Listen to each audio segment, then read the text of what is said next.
Okay, our first unit name of first unit is Introduction to Data Structure. Total marks for this unit is 6 marks. Total 5 concepts are there. Concept and need of data structure, abstract data type, types of data structure, algorithm complexity and operations on data structure. Okay, in today's lecture,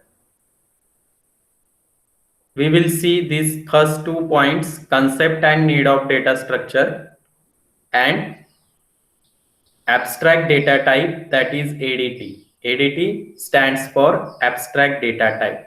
So my first question is, what is data? Right, this is our first point, concepts and need of data structure. Concept and need of data structure, right? So first questions comes in our mind, what is data and what do you mean by information? Here just Om posted his answer, data means information, but actually data and information are two different things. Means information is a subset of your data, right? Set शिकला असेल तुम्ही, set theory. Means what, data and information are two different things but are interrelated. Here data means what, data is a collection of information but in raw form, and information means what, when data is processed it becomes information, right? Information means what, when my data is processed then it becomes information. Suppose here I started my new new store like DMart, right, mall. Suppose I started my new mall, and here day by day many customers are visited my mall. Okay, right, many customers are visited one day. आता प्रत्येक customer आपल्या मॉलमध्ये येणार आहे, त्याला गरजेच्या वस्तू तो विकत घेईल आणि घरी जाईल. बट हिअर मी काय केलं, आता प्रत्येक कस्टमर ज्या वेळेस एंट्री करतोय, राईट, तर त्यावेळेस मी काय करतोय, त्यांचा मोबाईल नंबर त्यांच्याकडून घेतोय, right, mobile number and name, right, mobile number and name. म्हणजे तिथे एक रिप्रेझेंटेटिव्ह ठेवलाय अँड तो काय करतोय, त्याच्या कम्प्युटरवर सगळा डेटा स्टोअर करतोय, आलेल्या कस्टमरचा मोबाईल नंबर अँड नेम घेतोय. त्यानंतर कस्टमर काय करतोय, तो व्हिजिट करतोय प्रत्येक आतल्या शॉपला किंवा प्रत्येक आतल्या ज्या ज्या वस्तू ठेवल्यात तो त्या कलेक्ट करतोय, and then again he visited to cash counter, जिथे त्याला त्याचं पेमेंट करायचंय. अगेन कस्टमरचा डेटा आपल्याकडे, नेम आणि मोबाईल नंबर, तो त्या एंट्रीला जाईल पर्टिक्युलर, आणि त्याने काय काय वस्तू परचेस केलेल्या आहेत, राईट. मग त्याने जे काही परचेस केले असेल, इलेक्ट्रॉनिक वस्तू असतील, जे काही डे टू डे लाईफ मध्ये लागणारं साहित्य असेल त्याने घेतलेलं असेल, ओके, तर त्याचं कलेक्शन अँड देन टोटल त्याला किती बिल झाले रुपीज मध्ये तो त्याला सांगेल. आता हा सगळा डेटा डीमार्ट असो, मॉल असो, त्यांच्याकडे सेव्ह राहतो, बरोबर आहे.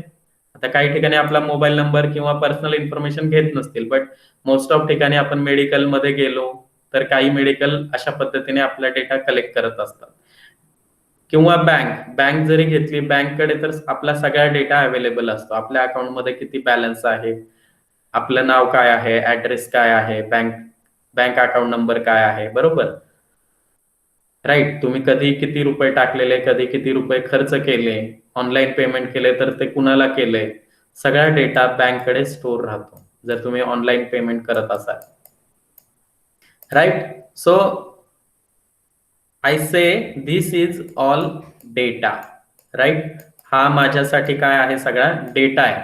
मी त्याच्यावर प्रोसेस केले का, no, it is stored inside my database, right. Database मध्ये हा सगळा डेटा स्टोर्ड होतोय.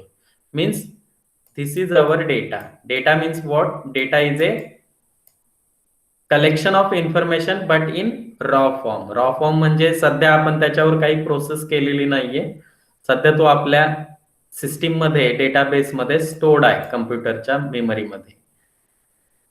आता बँका काय करतात, आता जे LIC एजंट असतात, LIC असेल किंवा वेगवेगळे फायनान्शियल कंपनीज असतील, बजाज असेल, राईट, रिलायन्स असेल, ज्या काही असतील फायनान्शियल कंपनीज, त्यांना बँक काय करते, आपला डेटा विकत देते. म्हणजे बँका दोन्हीकडून पैसे कमवतात. एकतर कस्टमर कडून आलेला पैसा त्यांच्या बँकेमध्ये स्टोर्ड असतो आणि बँका अगेन तुमचा डेटा या थर्ड पार्टीला विकत देतात. म्हणजे 2 टाइम त्यांना ते पैसे मिळत आहेत. आता या फायनान्शियल कंपनीज काय करणार आहेत, त्यांच्याकडे काही प्लॅन्स आहेत, राईट. आता ते काय करणार, अशा व्यक्तींना कॉल लावणार, बरोबर आहे. अशा व्यक्तींना आपल्याला कॉल येतात बघा घरी, की तुम्हाला ही पॉलिसी घ्यायची आहे का, तुम्हाला ही पॉलिसी घ्यायची आहे का. तर ते काय करतात, कॉल लावतात त्या पर्टिक्युलर कस्टमरला. आता प्रत्येक कस्टमरला कॉल लावत बसणार आहेत का ते, नो. तुम्ही बघा, मोस्ट ऑफ फायनान्शियल कंपन्यांचे कॉल हे तुमच्या मोबाईलपेक्षा तुमच्या आई वडिलांच्या मोबाईल नंबरवर जास्त येत असतात. बिकॉज त्यांच्या अकाउंटवर जास्त पैसे आहेत. तुमच्यासाठी, तुमचं पण अकाउंट असेल बँकेत, बट तुम्हाला कमी कॉल्स येतात. बिकॉज तुमच्यासाठी कंपनीला तुम्ही व्हॅल्युएबल नाहीये, तुमच्या आई वडील व्हॅल्युएबल आहेत, की ज्यांच्या अकाउंटमध्ये बॅलन्स आहे, बरोबर. म्हणजे LIC कंपनी काय करतायत, बँकेकडून जो डेटा आलेला आहे तो प्रोसेस करतायत आणि असे कस्टमर फाइंड आउट करतात की ज्यांच्या अकाउंटला जास्त बॅलन्स आहे, जे आपली पॉलिसी घेऊ शकतात, असे कस्टमरचा डेटा फाइंड आउट करतात आलेल्या डेटामधून. सपोज माझ्याकडे 1000 कस्टमरचा डेटा मला बँकेने दिलेला आहे आणि त्याच्यामधून आता फक्त 300 कस्टमर आपल्यासाठी टार्गेट आहेत. मग या 300 कस्टमरला ते कॉल लावणार, कारण की उद्याचे जे होणारे कस्टमर आहेत त्यांचे ते यामधूनच असणार आहेत. त्यांना सपोज 100 कस्टमर यामधून मिळतील. म्हणजे त्यांचा वेळ, पैसा सगळं वाचतंय, की उरलेल्या 700 कस्टमर जे युजफुल नाहीयेत, याच्यातून एखादा पॉलिसी घेऊ शकतो, नो प्रॉब्लेम. बट या 300 वर जास्त फोकस केला पाहिजे.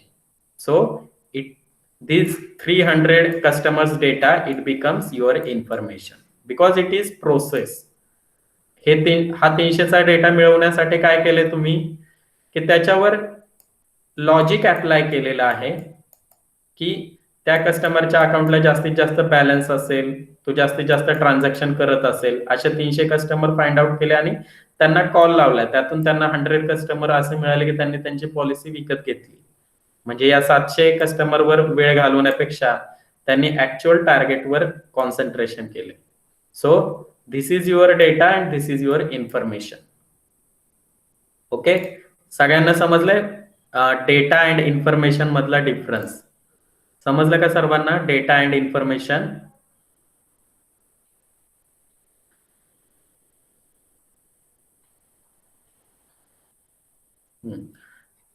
Right. So this is your data and information concept.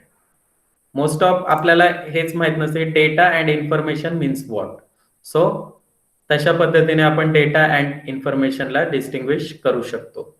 Then again data element is again third concept. Data elements means what? Data elements are data items, are basic types of data. These data elements are arranged in different ways depending on logical relationship between them.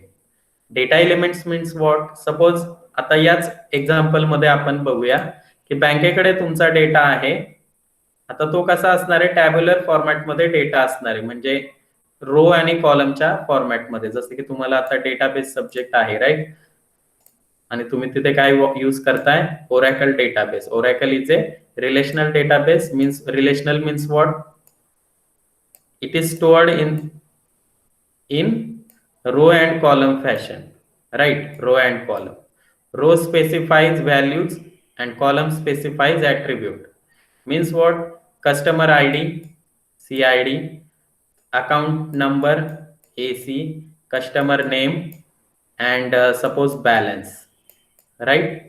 So my customer ID, first ID is 1, customer account number suppose 10, customer name is A, and customer balance is suppose 2000. Right. So data element means what? This first customer is your one data element. Right. There are 4 customers data. So 4 elements are there. Right. And again, particular कस्टमरचा data आपण घेतला तर त्याच्यामध्ये again 4 सब elements आहेत. प्रत्येक कस्टमरला customer ID आहे. Every customer has unique account number, unique customer ID, name प्रत्येकाचा असणार आहे, and his or her balance. So inside database there are 4 elements. Means what? Data elements. Data elements means what? Your customers information, and each and every customer is again divided into 4 sub elements, 4 data elements, that is customer id, account name, and balance. So these are your data elements. Data elements concept means what? Your basic individual unit from data, right? And these data elements are arranged in different ways. Here in this example, your data is arranged in tabular format, right? Again, here this is your Oracle database. Suppose आपण घेतला MongoDB, घेतला MongoDB मध्ये पेजेसच्या फॉर्मॅटमध्ये data store होतो. म्हणजे हा सगळा data कसा होणार आहे? प्रत्येक कस्टमरचा एक पेज असणार आहे, 4 पेजेस. मग तिथे त्याचा customer ID, account number, name आणि बॅलन्स. म्हणजे डेटाबेसचे वेगवेगळे प्रकार आहेत. त्याच्यामध्ये कसा डेटा स्टोअर करायचा आहे त्याच्या वेगळ्या वेगळ्या स्ट्रॅटेजीज आहेत. सो हे सगळे एलिमेंट्स एका पर्टिक्युलर स्ट्रॅटेजी मध्ये अरेंज केलेले असतात. जसं की ओरॅकल मध्ये टॅब्युलर फॉर्मॅटमध्ये तुमचा डेटा स्टोअर्ड आहे. Right. So data, information, and data elements are 3 basic concepts of data structure. So now next one is definition of data structure. Data structure is our subject name, and what is the definition of data structure? Data structure is a way of arranging data elements along with the logical relationship between them. Data structure is a way of arranging data elements along with the logical relationship between them. Next, data structure consists of objects, their properties, and set of legal operations which may be applied to the elements of data object. Here, this is computing definition. A data structure is a set of domains D, set of functions F, and set of axioms, that is A, means rules. D denotes the data object. F denotes the set of operations that can be applied on data object, and A denotes the properties and rules of operation. Okay, that is called as data structure.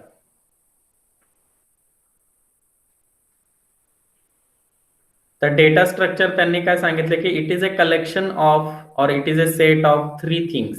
First one is domain. Domains means data elements or data object. Functions means operations, and set of axioms A means rules, की त्याच्यामध्ये data कसा store झाला पाहिजे, values कशा असल्या पाहिजेत, that things. आता या एक्झाम्पल मध्ये आपण बघूया टॅब्युलर डेटा आपण घेतलेला. So this table is one of the data structure. Okay, and in this data structure your all data is stored in row and column format. So table is one type of data structure. In this syllabus we will see array, linked list, stack and queue, tree and graph. These are the again another examples of data structure. This is the basic example of data structure, that is table. In this table, row and column fashion. Row मध्ये काय? row मध्ये values आहेत, and column contains your attributes, right? Properties, attributes. आता या टेबलचा domain तिथे काय सांगितलंय? D, F and A. Data structure contains, it is a set of 3 objects, that is D means domain, F means function, A means axioms, that is rules, F means function, that is operations, right? And D denotes data objects. आताच मी सांगितलं की तुमच्या कस्टमरचा data आहे. So first one is customer ID, then customer account number, then customer name, and then balance of customer, right? Here my first customer 1, his account number is 10, his name is suppose A, and his balance is 1000. Again, my second customer ID is 10, account number is 20, name is P, and balance is 5000. Okay, now tell me what is data object here?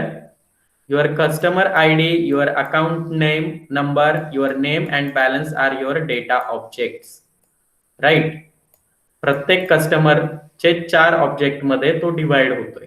म्हणजे पहिला customer जो आहे त्याचा customer ID 1 आहे, account number 10 आहे, name A आहे आणि balance 1000 आहे.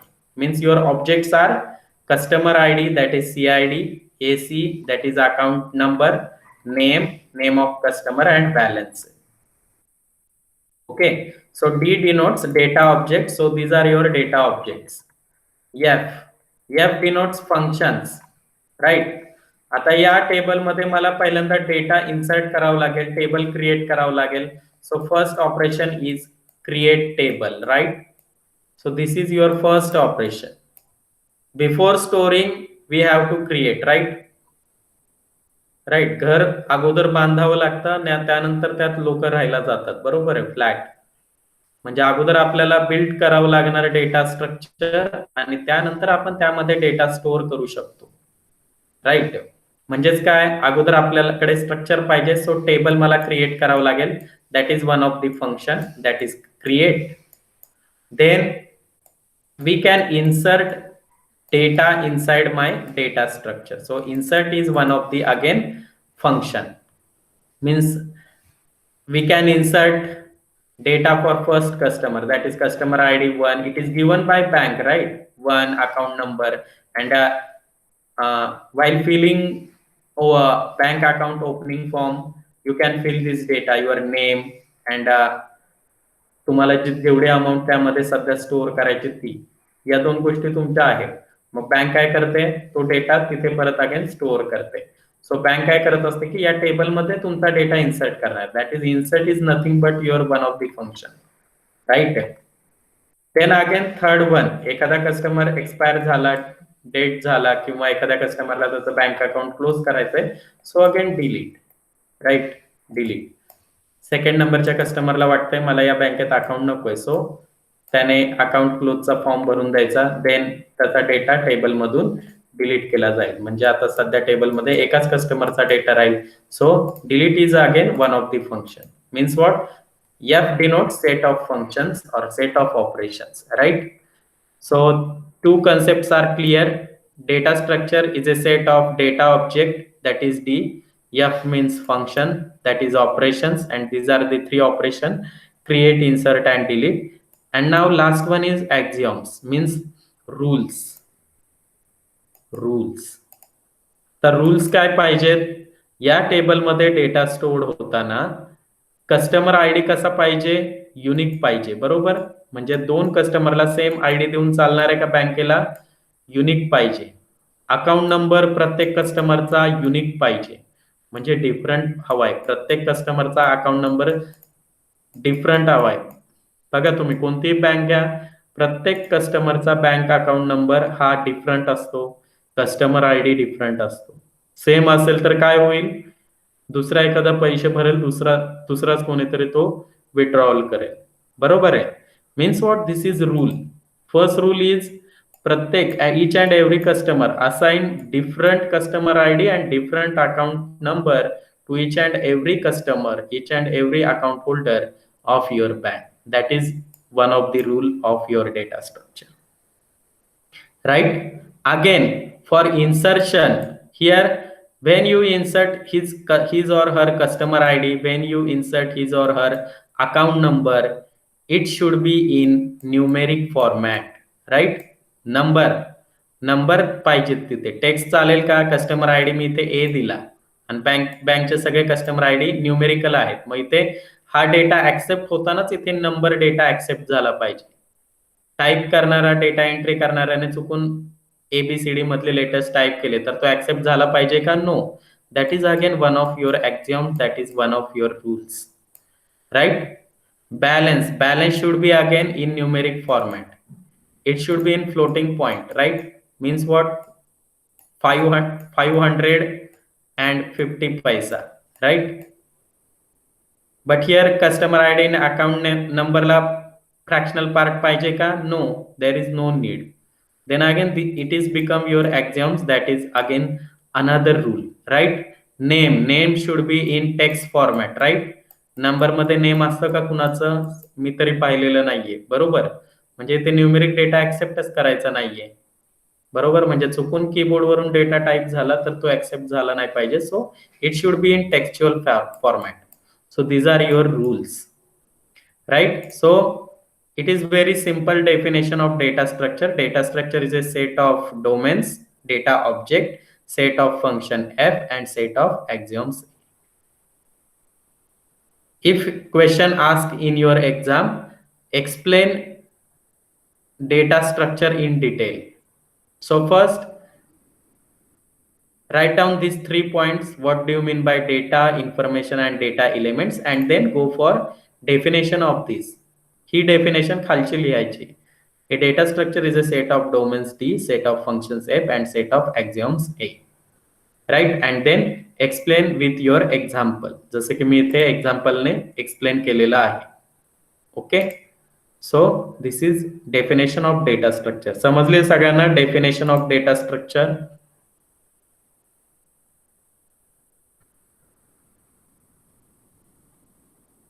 Definition of data structure. Okay, right.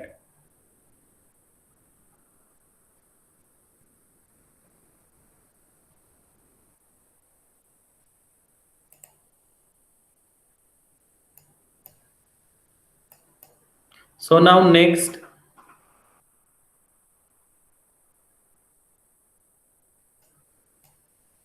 one minute.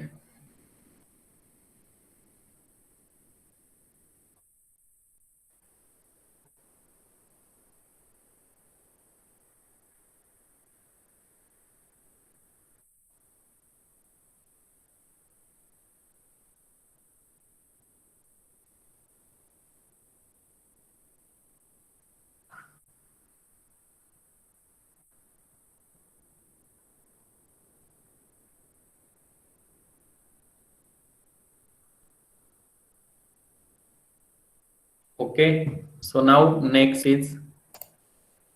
thing, need of data structure.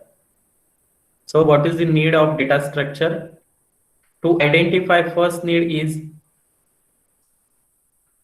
to identify a solution for data processing problem. We need data structure.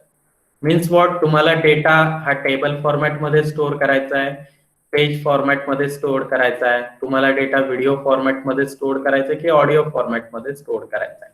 You have to identify your data solution before processing. So we need data structure, right? Then next one is, in modern days computing problems are large and complex. To reduce this problem we need a data structure, right? In this example here I structure my data in tabular format, right? Row and column, so it becomes easy to understand, right? मला इथेच पहिल्या room मध्ये त्याचा customer ID मिळतोय, account number मिळतोय, name मिळते, balance मिळते, right? म्हणजे टेबल फॉर्मॅट मध्ये डेटा असेल, so it is easy to understand and we can easily apply any operation on this data structure, right? If I want to remove one customer, then I can delete this row, right? Simply. If I want to add one customer detail, then I can insert one customer detail after first customer. So it becomes easy to me if my data is arranged in particular manner. So here arrangement is done by table.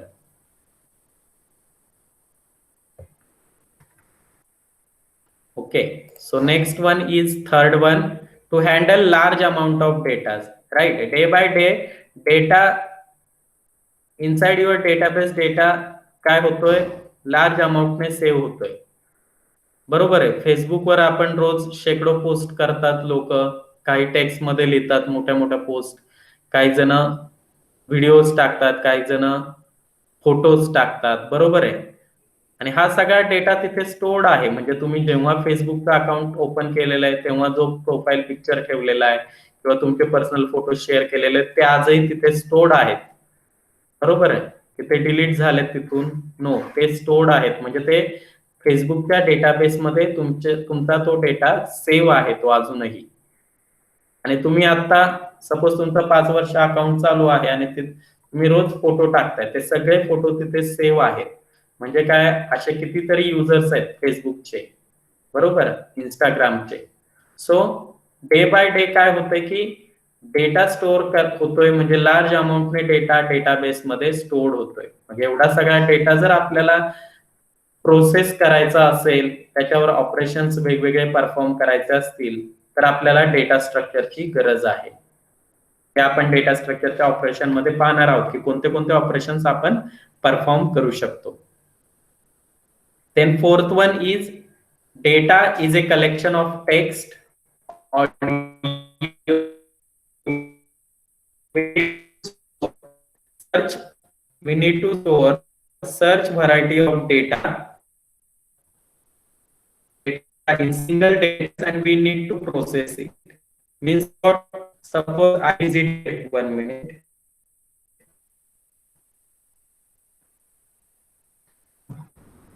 Suppose here I visited one of the site of suppose YouTube, right? आता इथे तुम्हाला जी video search करायची ती तुम्ही इथे search करू शकता आणि ते सर्च केल्यानंतर तुम्हाला ती इथे त्याच्या रिझल्ट मध्ये दिसेल, बरोबर आहे. मी इथे सपोज सर्च केलंय जावा प्रोग्रामिंग,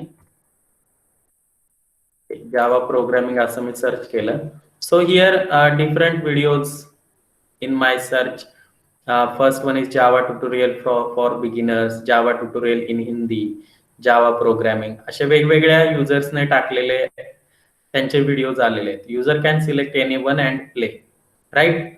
सो हा सगळा डेटा आता फक्त जावाचा आहे का युट्यूबवर stored? No, there are again different videos available. वेगवेगळ्या व्हिडिओज कसल्याही त्या तिथे अवेलेबल आहेत. मग त्या मूवीजच्या असतील, सॉंग्सच्या असतील, बरोबर आहे, सब्जेक्ट रिलेटेड असतील, एज्युकेशनल किंवा पर्सनल काही असेल कुणी शेअर केलेलं.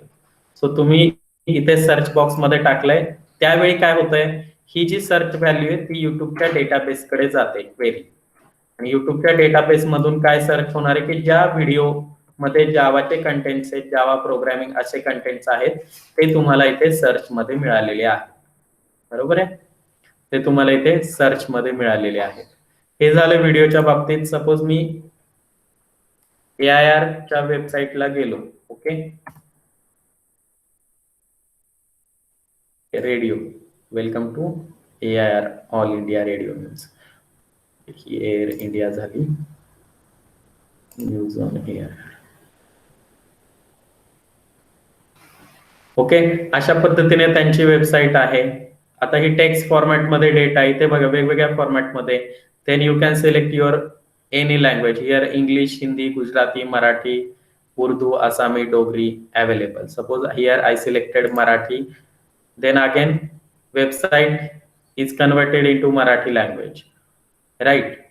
अगेन इथे बघा पोस्ट सुद्धा मराठीमधून कन्वर्ट झालेले आहेत, राईट. अगेन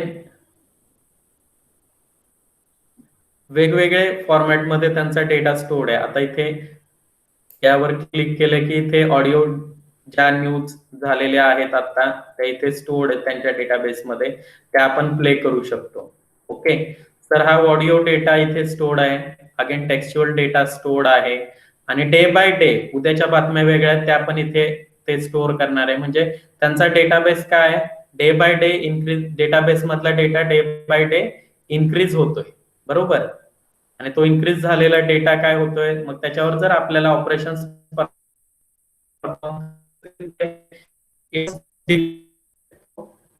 जर तो डेटा स्ट्रक्चर मध्ये स्टोर्ड असेल तर आपल्याला इझिली आपण फाइंड आउट करू शकतो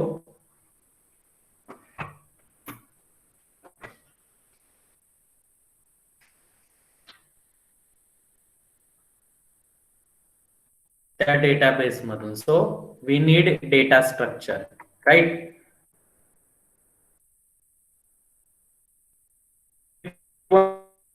is large in size, to situation we need to organize data by using data structure. Again and again तेच सांगितलेलं आहे.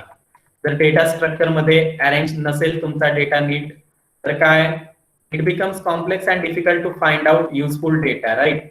तुम्ही एकच नोटबुक 5 सब्जेक्टला केली आणि उद्या एक्झाम आहे, तर तुम्हाला ते डिफिकल्ट जाणार आहे की कोणत्या लेक्चरचं कुठे लिहिलेलं आहे. पण तेच जर त्या नोटबुक मध्ये तुम्ही पार्ट केले, 5 पार्ट्स, आणि त्या पर्टिक्युलर पार्ट मध्ये तुम्ही तो डेटा लिहिला, then you can easily find out, right.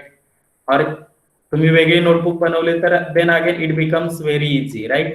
म्हणजे पर्टिक्युलर नोटबुक मध्ये that is your database. Again your notebook is your database, right. तुम्ही तिथे टेक्स्च्युअल डेटा लिहिता, बरोबर आहे. सो सर्चिंग ऑपरेशन जर परफॉर्म करायचं असेल आणि तुमचा डेटा ऑर्गनाइज नसेल, अरेंज नसेल नीट, तर अशा वेळी ती गोष्ट कॉम्प्लेक्स होईल आणि डिफिकल्ट होईल.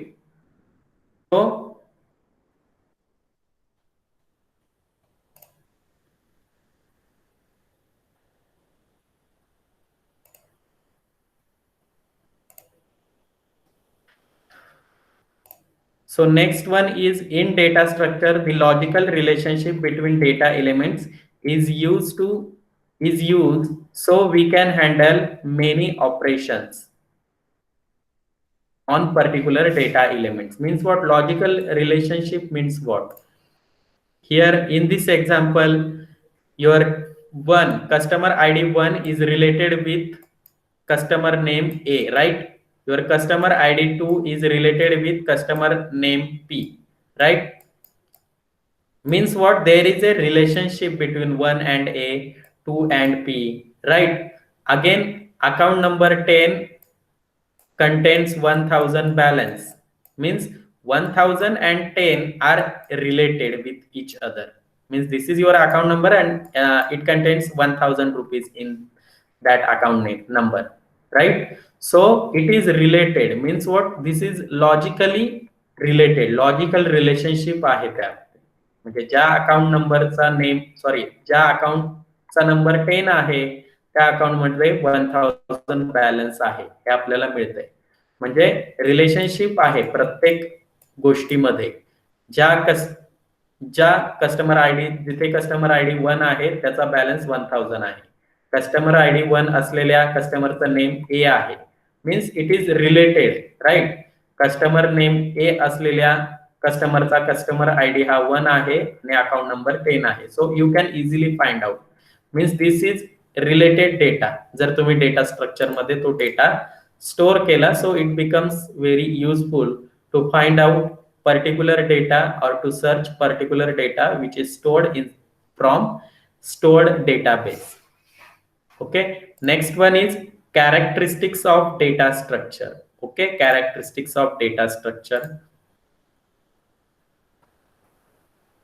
Okay, and then we will see advantages of data structure. Okay, and then in Wednesday's lecture we can continue from abstract data type. Okay, so characteristics of data structure, there are 3 characteristics. First one is correctness, right? Second one is time complexity, and third one is space complexity. Okay, correctness means what? Data structure implementation should perform its operation correctly. Means what? Here I want to search customer name A आणि मला त्याचा customer ID search करायचा आहे. So मला करेक्टच data मिळणार आहे 1, बरोबर आहे. सपोज माझ्या 2 कस्टमरचं नाम सेम असेल, ए असेल, तर त्यावेळी मला 2 डेटा मिळेल, 1 किंवा 3. सपोज याचा 3 असेल, बरोबर. मग मला अगेन त्याच्यात फाइंड आउट करावं लागेल अकाउंट नंबर. मग मात्र मला सपोज ज्याचा अकाउंट नंबर 10 आहे तोच फाइंड आउट करा, मग मला मात्र करेक्ट डेटा मिळणार आहे 1. म्हणजे काय, जर तुमचा डेटा हा डेटा स्ट्रक्चर मध्ये स्टोर्ड असेल तर काय, तुम्हाला करेक्ट डेटा मिळणार आहे. So you can implement your all operations correctly, right, if your data is arrange in particular structure.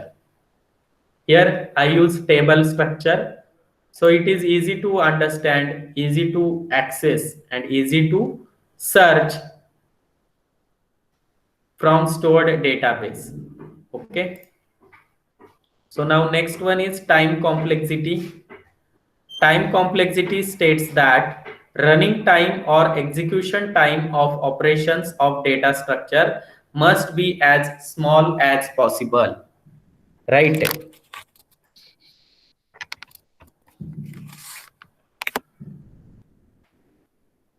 म्हणजे काय, तुमचा जर डेटा हा डेटा स्ट्रक्चर मध्ये अरेंज असेल नीट, तर तुम्हाला सर्चिंग साठी लागणारा टाइम, डिलिशन साठी लागणारा टाइम हा निश्चितच काय असणार आहे, लेस असणार आहे.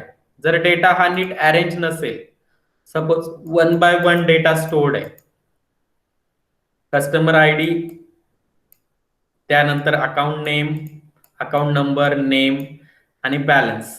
ओके, या 4 गोष्टी 4 रोजला सेव्ह आहेत आणि तुम्हाला त्या कस्टमरचे डिटेल डिलीट करायचे, तर 4 टाइम तुम्हाला डिलीट ऑपरेशन परफॉर्म करावं लागेल. बट हिअर जर तो टेबलमध्ये डेटा स्टोर्ड आहे, तर या सिंगल रोला तुम्ही 1 टाइम डिलीट करू शकता, म्हणजे 4ही गोष्टी ऍट अ टाइम डिलीट होतील. पण टेबलमध्ये डेटा नसेल, then you have to implement delete 4 time, right? So it becomes it requires large time than this. म्हणजे जर डेटा हा डेटा स्ट्रक्चर मध्ये स्टोर्ड असेल, then it requires less time, right? Then space complexity, memory usage of data structure should be as small as possible. Means what? If you store your data inside data structure, then your memory requirement becomes less, right?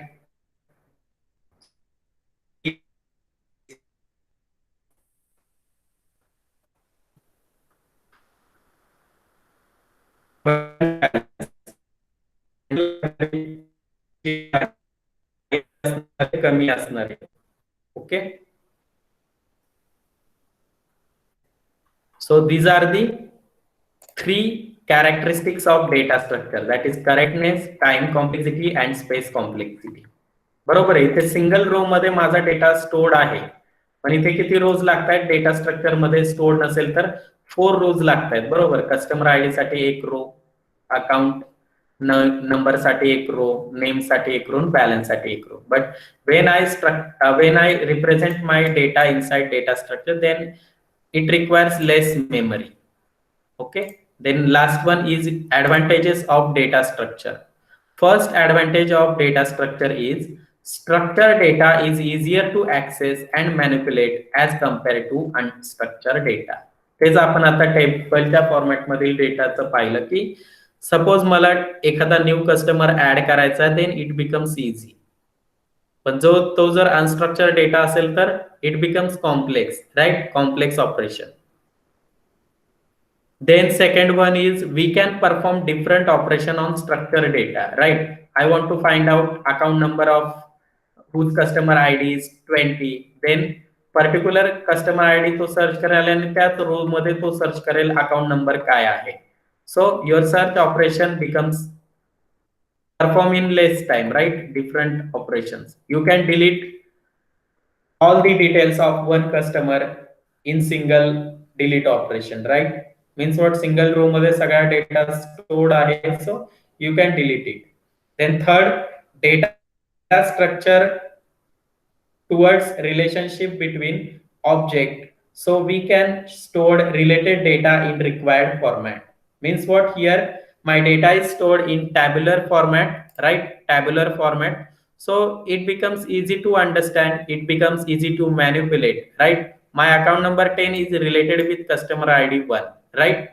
So जर मी account number 10 मध्ये 1000 ऐवजी आता 5000 त्याने store केलेले आहेत, त्याने अजून deposit केले 4000, तर 5000 व्हॅल्यू झाली बॅलन्सची, तर ते as it is customer ID ला सुद्धा असाइन होणार आहे. बरोबर, because account number, customer ID, name and balance are interrelated concept. बरोबर. सो डेटा स्ट्रक्चर मध्ये जर डेटा स्टोर्ड असेल, so it becomes easy. Then last one is better algorithms can be used on structured or organized data, so it improves efficiency of program, right?